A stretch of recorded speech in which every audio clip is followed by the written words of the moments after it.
to be trolled by a Tory is a badge of honour. So welcome to Audible, Carol. Thank you. It's lovely to be here. I'm a big Audible fan. So you're here to talk about your new book. Yes. Now what? Yes. Which is now here. what? Question mark. Now what? Question mark. On a mission to fix broken Britain. Yes. It's my first political book. So tell us a little bit about why you wrote it now. Why was this the time for it? Well, I started tweeting politically not quite 2 years ago. And it grew, it mushroomed. I started to look for evidence of particularly what I regarded as corrupt practices. And I wanted to explain complicated things in a simple way, in a way that politicians try to do the opposite. That was your platform. It made things different for you, actually, social media. And what I had to consider, which was the unwritten celebrity rule book, which I quite enjoyed writing it, which is about whatever you do, be nice to all journalists, even if they're not nice to you, be nice to the Daily Mail, blah, blah, blah. And then eventually you just rip it up and you go, sod that. Well, not everybody does, I'm sure. I'm in a fortunate position because I kind of had my TV career as far as I'm concerned, And so I'm free to do what I like, and that gives you greater freedom. The book opens with some shocking quotes from social media, which I just had to touch on because they're actually hilarious, but also very shocking. I've just got one here to just quote here, which is the Tory Cabinet Minister, Johnny Mercer. Oh, yeah. You have a shit lonely life. Yeah. No one cares about your views. You're mad. What's your reaction? What's your reaction to that? Yeah, I thought it was hilarious. Oh, I thought I'll screenshot that one. I mean, I think no Tory minister should be typing this stuff in a public domain, but there were loads of them doing it all the time, and I thought, I'll keep that one. I'll have another little one.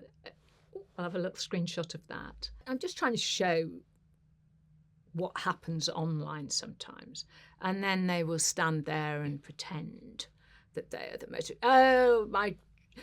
my duty of service, and I do this with noble intention, and all of that absolute claptrap. I thought it was a good snapshot because you list quite a few there. They should be concentrating on the politics, but they didn't. But to be trolled by a Tory is a badge of honour. So your first political tweet, you talk about this. This is the start of the diary chapter, which, as you said, is fascinating. It's a page turner. Tell us a little bit about that first political tweet and what it led to. Yes, I think with that, it was a decision that I had to go through. So this was about someone called Michelle Mone, who, if you haven't heard about her, was put into the House of Lords by David Cameron. Then COVID came. And then all of these VIP lane contracts, of which there were many, many dozen. You had 10 times more of a chance of getting the contract if you were put through the VIP lane than through a traditional PPE supplier channel. So you can see, and billions of pounds went through there. They were paid 80% more per item than normal suppliers. And a huge proportion of what was bought through those people was unusable and unused by the NHS. So anyway, all of this evidence started to come out about Michelle Mone and her second husband, Doug Barrowman, and an accusation that they were involved in this company called PPE MedPro. And I was thinking, why is not the press reporting this more? Why aren't they reporting this more? Why aren't they reporting it more? So I was ringing up. Obviously, I know a lot of people in Fleet Street, as we would call it. I go, why aren't you reporting it?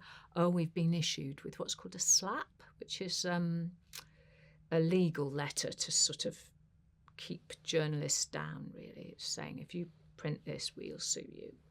That's basically the same for libel. So, I'm going to tweet out, and they're going, she's going to sue you. I said, she won't sue me. And she will sue. She won't sue me. Anyway, it's my decision, and I'm going to, So I had to consider that, and I had to consider crossing the line of this unwritten celebrity rule book, which is don't talk about politics unless it's a particular aspect which will make you look very nice to people, So, no, I'm going to do it. So I ripped that up and I thought, no. So off I went on my journey and tweeted about her and her husband based on a Guardian article that had come out that day. And that's where it began. And then when I was starting to scratch the surface, I just like, how am I living in this country? How has this country come to this? And I still feel like that. And so I was on full attack mode then. And that's where it began. And I was horrified, as millions of us were, at the scale of contracts which had been given to companies which were associated with the Tories, and then often gave money back to the Tory party. You know, it's like, define corruption to me. Can we have another legal description of what corruption is? If that's not corruption, to me, then what is? So that was what I was putting out. I wanted to just talk about the helpful explainer sections that you've got throughout your diary chapter. Yeah. Why did you put those in? Our politicians should be representing all of us. And if they are not communicating what happens in Westminster properly, the problem is with them, not with the population. And so I want to explain how it works at the moment, and how archaic the system is and where the faults are. I felt that you're making it accessible Yeah. for anyone, actually. Yeah. And is that the book is aimed at for anyone to read? It is. It's aimed at anyone who thinks, well, actually, I don't know that, but I would like to know a little bit more. And it is funny, and then it is really funny, laugh out loud in places, and then it will make you absolutely mad as hell in other places.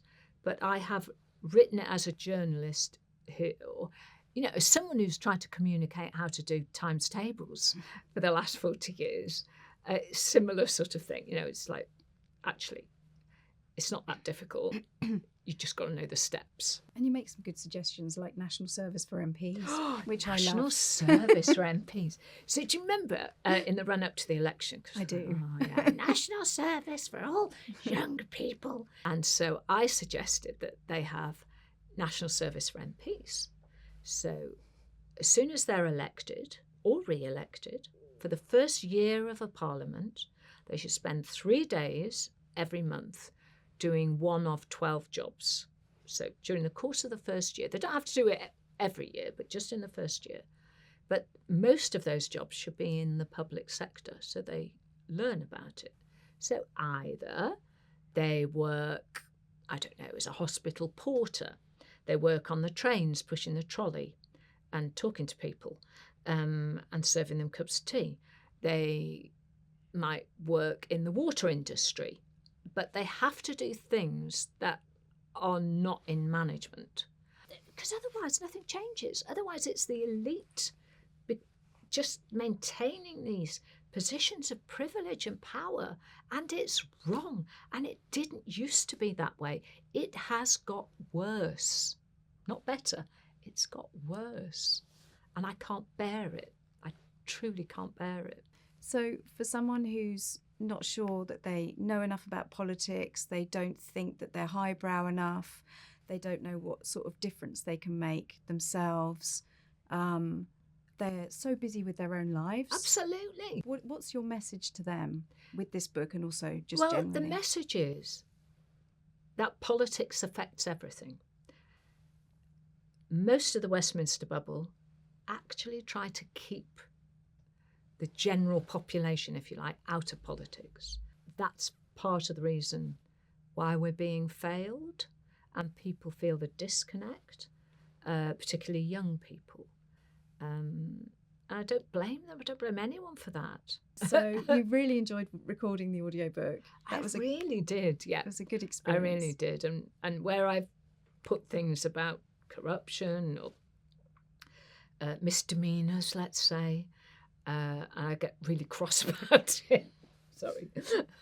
there's no doubting the passion. The passion is real, and the anger is real, and it should be real.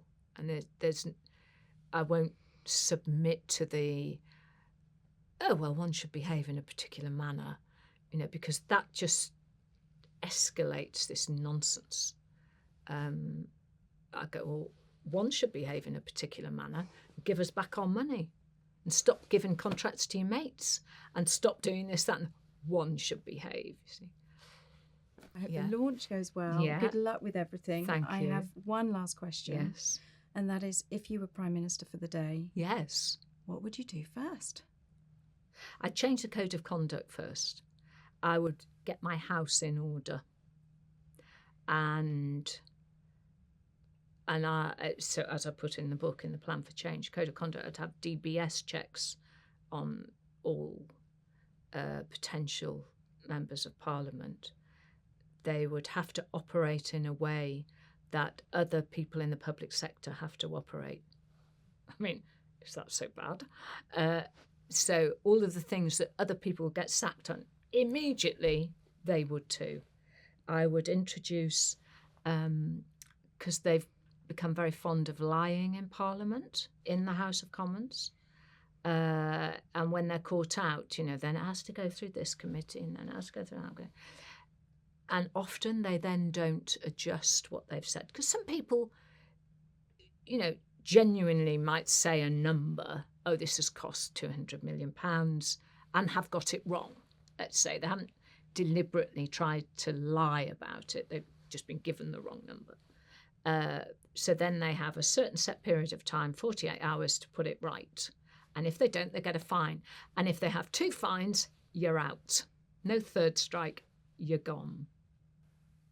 Your number's up with Carol Vorderman. Literally. These people hold the purse strings to trillions of pounds of our money. This should be the very baseline.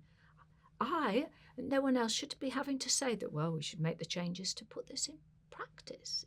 It's nonsense.